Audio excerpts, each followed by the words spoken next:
नमस्कार दोस्तों, फैक्ट से जुड़ी वीडियो देखने के लिए FBS चैनल को अभी सब्सक्राइब कर लीजिए। आज के इस वीडियो में हम बात करने वाले हैं आखिर लाल चंदन की लकड़ी इतनी महंगी क्यों बिकती है और क्या होता है इसमें। तो दोस्तों, वीडियो शुरू करने से पहले हमारे चैनल को सब्सक्राइब कर लीजिए और साथ ही बेल आइकन को भी प्रेस कर लीजिए। तो दोस्तों, वीडियो की शुरुआत करते हैं। दोस्तों, भारत के बारे में कहते हैं मेरे देश की धरती उगले हीरे मोती, क्योंकि एक समय ऐसा था जब सारी दुनिया में सबसे ज्यादा धरोहर अपने भारत के पास ही था। सब कुछ को दुश्मन द्वारा लूट लिया गया, मगर आज भी एक बेहद कीमती धरोहर है जो भारत की मिट्टी पर उकेरी। दोस्तों, क्या आपने भारत के लाल सोने का नाम सुना है? भारत का लाल सोना कुछ और नहीं बल्कि लाल चंदन ही है। वही चंदन जिसे दुनिया के सामने टॉलीवुड के फिल्म पुष्पा लेकर आई है। 200 प्राइम वीडियो पर हाल ही में रिलीज हुई फिल्म पुष्पा बारे में एक ब्लॉकबस्टर मूवी बन चुकी है। तारीफ में बस इतना कहना पड़ेगा, ऐसा कोई शख्स नहीं होगा जिसने ये मूवी न देखी हो। शायद आपने भी इस मूवी को देख लिया होगा, मगर दोस्तों, अगर आपने अब तक नहीं देखी तो आप जरूर देख लेना। लुक को देखने के बाद आप समझ जाएंगे लाल चंदन को लेकर कितनी जदोजहद की जाती है। लाल चंदन को रक्त चंदन भी कहा जाता है। रक्त चंदन कहने के पीछे वजह ये है कि लाल चंदन के चक्कर में आज तक न जाने कितने की रक्त बह चुकी है। यूँ तो लाल चंदन दुनिया में सिर्फ और सिर्फ भारतवर्ष में ही पाया जाता है। ये दुनिया का सबसे कीमती लकड़ी है। दोस्तों, आप इमेजिन कीजिए कीमत क्या हो सकती। दोस्तों, आपने कितने रुपये मिलेंगे ये तो नहीं बता सकते, मगर आप जब इस लकड़ी से असली कीमत के बारे में सुनेंगे तो हैरान आप हो जाएंगे। दोस्तों, लाल चंदन की लकड़ी की कीमत 26,000 से 30,000 रुपये प्रति किलो है। एक पेड़ से कम से कम 20 किलो से 25 किलो तक लकड़ी निकल जाती है, जिसे बेचकर कम से कम 5 से 6 लाख रुपये मिल जाती है। यानी कि एक लाल चंदन के पेड़ की कीमत 6 लाख रुपये है और 2 टन लाल चंदन की कीमत 2 करोड़ रुपये हो जाती है। अब हैरान होने वाली बात यह है दोस्तों, जो चीज़ कितनी कम थी उसकी कीमत उतनी ज़्यादा होती है।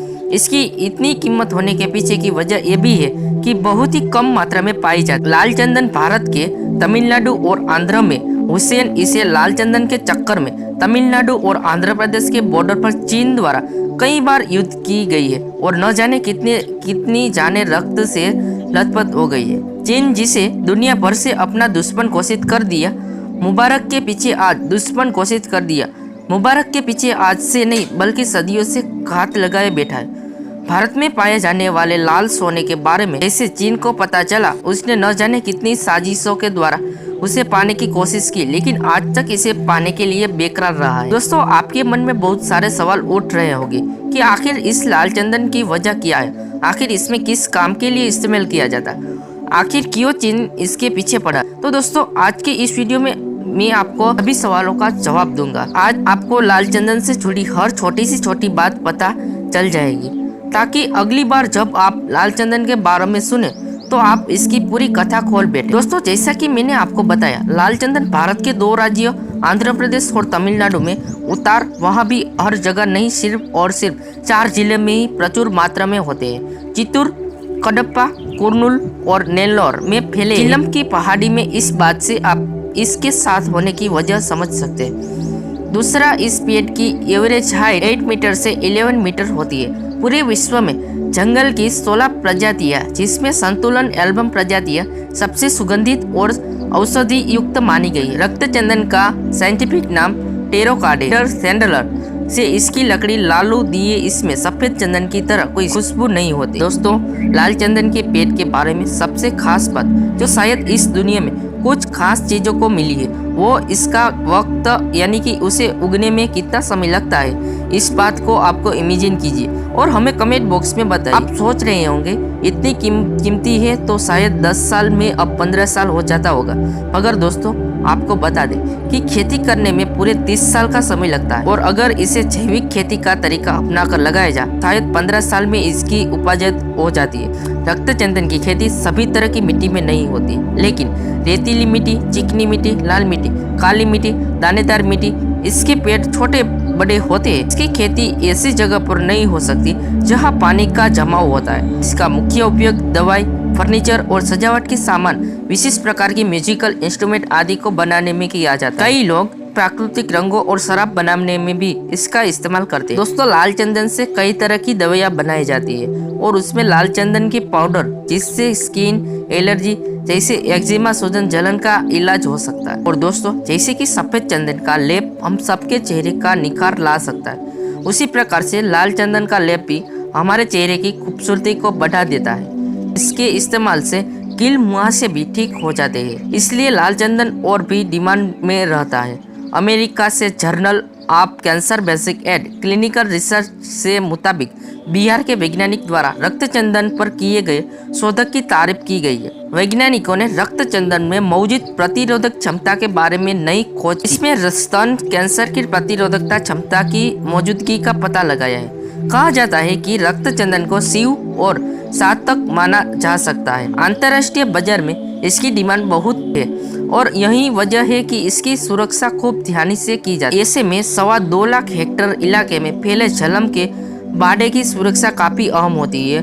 200 स्मगलिंग करने की मात्रा कोई छोटी मोटी नहीं। प्रत्येक वर्ष कम से कम 20,000 करोड़ रुपए का लाल चंदन का लीगल सप्लाई करता है। जरा सोचिए दोस्तों कि घर से लीगली किया जाता हो, यह भारतवर्ष का कितना फायदा हो जाता है। और यही कारण है कि भारत में इसके लिए सजा भी सुनाई गई है। कोई भी अगर लाल चंदन की तस्करी करने पकड़ा जाए तो उसे 11 साल की सजा सुनाई जाएगी।